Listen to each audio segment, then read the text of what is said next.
અમારે જો આ દશેરામાં લાઈવ ફાફડાનો પ્રોગ્રામ છે હો અહીંયા જો 2 મીટરના ફાફડા છે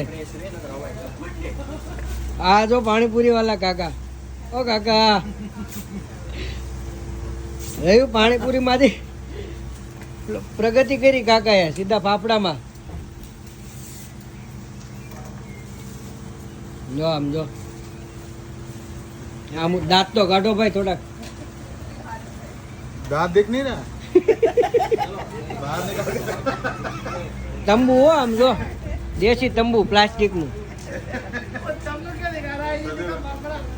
તંબુમાં આ બધા ધબધબાટી બોલાય બોલો ફાફડાની 3 દીધા ઘરે જવાનો ટાઈમ નથી એટલા ફાફડા વેચાડે આ દિલીપભાઈ જો ઓનર ઓફ ધ ન્યુઝીલેન્ડ જો આ કાકાના ફાફડા છે આવી રીતના અહીંયા ન્યુઝીલેન્ડમાં મજા છે ભાઈ અહીંયા